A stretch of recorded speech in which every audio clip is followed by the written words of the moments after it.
Bismillahirrahmanirrahim. Assalamualaikum warahmatullahi wabarakatuh. Alhamdulillahirabbil alamin. Allahumma shalli ala sayyidina Muhammad wa ala alihi wa ashabihi wa ummatihi ajma'in. Dun sanak Minang satu, dimanapun Anda berada, semoga senantiasa dalam rahmat dan penjagaan Allah Subhanahu wa ta'ala. Alhamdulillah, hari ini kita telah sampai di penghujung Ramadan, bulan yang penuh keberkahan dan bulan yang sangat mulia. Tentu ada satu kewajiban bagi kita umat muslim sebelum Ramadan ini berakhir, di mana kewajiban tersebut juga dicantumkan di dalam rukun Islam, di mana kewajiban ini juga diperuntukkan oleh Allah Subhanahu wa ta'ala kepada seluruh insan yang mengaku beragama Islam. Baik dia kuat, baik dia masih anak-anak yang belum ada kewajiban syariat beribadah untuknya, atau bahkan seseorang yang jiwanya mengalami gangguan, tetap Allah letakkan kewajiban ini kepadanya, yakni kewajiban membayar zakat. Teman-teman yang dirahmati Allah Subhanahu wa ta'ala, ulama sudah memberikan nasihatnya kepada kita bahwa setiap kewajiban yang Allah peruntukkan kepada kita hambanya, maka sungguh Allah sudah meletakkan hikmah yang sangat luar biasa di dalamnya, termasuk zakat. Mungkin akan timbul pertanyaan dalam diri kita, kenapa zakat ini semuanya diwajibkan oleh Allah? Orang yang sebutlah sudah sakit-sakitan, tidak bisa lagi menafkahi keluarganya, atau yang sudah sakaratul maut, bahkan anak kecil yang baru lahir pun sudah kena kewajiban untuk membayar zakat. Karena apa? Teman-teman yang dirahmati Allah Subhanahu wa ta'ala, seorang ulama yang begitu paham ilmu sejarah mengatakan bahwa membayar zakat ini merupakan salah satu jenjang yang paling dekat mengantarkan seorang manusia kepada keridhaan Allah Subhanahu wa ta'ala. Berjihad namanya. Di dalam Al-Quran, Allah Subhanahu wa ta'ala, di dalam Quran surat As-Saff, Ya ayyuhallazina amanu, hal adullukum ala tijarah tunjikum min azabin alim. Allah Subhanahu wa ta'ala menawarkan satu perdagangan yang sangat-sangat memberikan keuntungan yang begitu besar. Dan ketika kita manusia mau mengambil peran dalam hal itu, tentu kita akan mendapatkan keuntungan yang sangat besar. Tu'minuna billah, beriman kepada Allah. Kemudian wa rasulihi, beriman juga kepada Rasul sallallahu alaihi wasallam. Wa tujahidu fi sabilillahi, kemudian berjihad, berperang di jalan Allah Subhanahu wa ta'ala. Dengan apa? Dengan harta dan jiwa kita. Maka dan sanak Minang satu yang dirahmati Allah Subhanahu wa ta'ala, kita hari ini diberikan kewajiban untuk membayar zakat itu menyimpan banyak sekali hikmahnya. Salah satu hikmah yang bisa kita petik dari kewajiban membayar zakat ini adalah kita belajar mengorbankan harta kita untuk agamanya Allah Subhanahu wa ta'ala. Tidak berat, tidak tinggi, dan juga tidak memaksa. Memaksa dalam artian dengan jumlah yang sebenarnya kecil saja. Teman-teman yang dirahmati Allah Subhanahu wa ta'ala,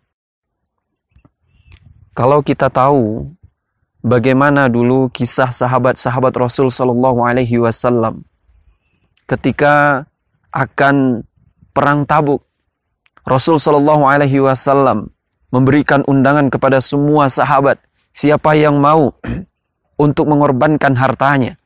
Maka di sanalah mereka sahabat radhiyallahu anhum berlomba-lomba. Yang begitu luar biasa adalah Umar bin Khattab radhiyallahu an. Beliau Umar mengorbankan sebagian dari seluruh total hartanya untuk perang yang mulia ini. Bahkan ada yang lebih mulia lagi. Dia adalah Abu Bakar As-Siddiq radhiyallahu an.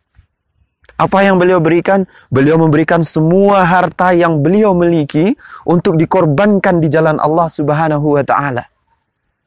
Kemudian Rasul bertanya, "Wahai Abu Bakar As-Siddiq, lalu apa yang engkau tinggalkan untuk keluarga dan anak-anakmu?" "Aku meninggalkan Allah dan Rasul-Nya," kata Abu Bakar.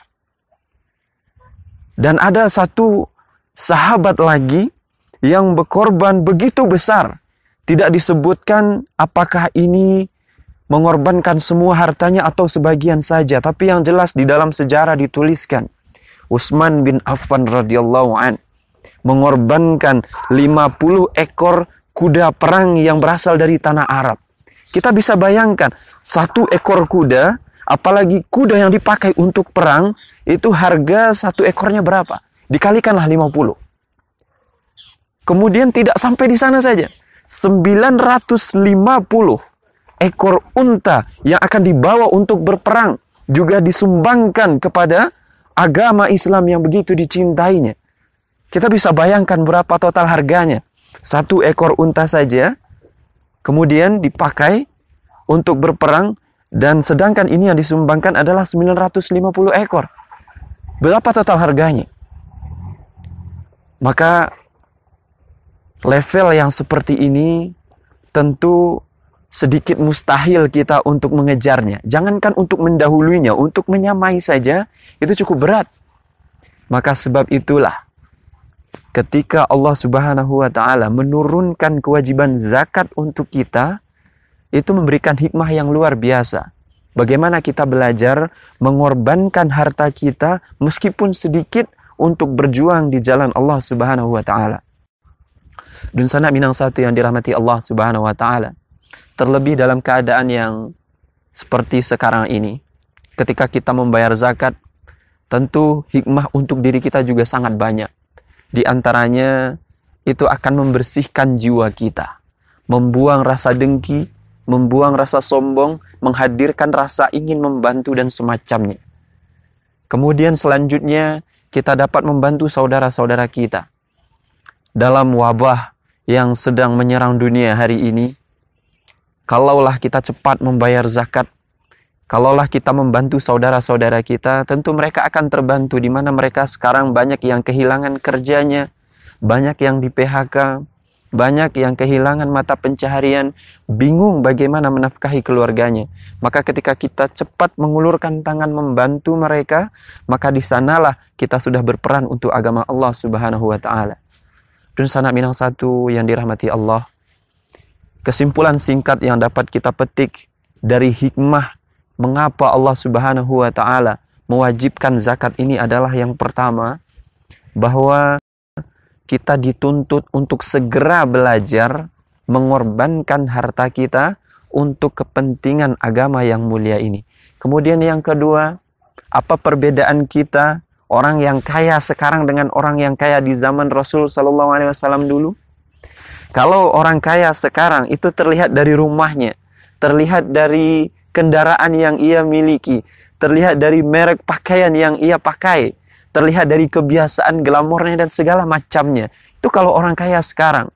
Tapi ketika diminta sumbangan, ketika diminta untuk membantu saudara muslim, mereka seolah-olah keberatan. Kita bisa buktikan. Tidak jauh-jauh. Negeri kita adalah negeri Islam. Banyak orang kaya, banyak orang mampu. Tapi masjidnya begitu lama sekali untuk direnovasi. Padahal di sekeliling masjidnya itu banyak orang-orang yang mampu. Lalu bagaimana kekayaan orang-orang di zaman Rasul Sallallahu Alaihi Wasallam?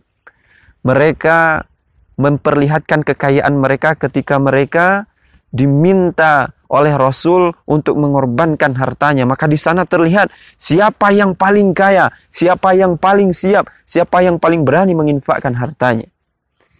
Terus sana minang satu yang dirahmati Allah. Maka itulah, mari segera kita membantu saudara muslim kita ini melalui kewajiban kita yang Allah titipkan lewat rukun Islam untuk membayar zakat. Semoga bermanfaat. Assalamualaikum warahmatullahi wabarakatuh.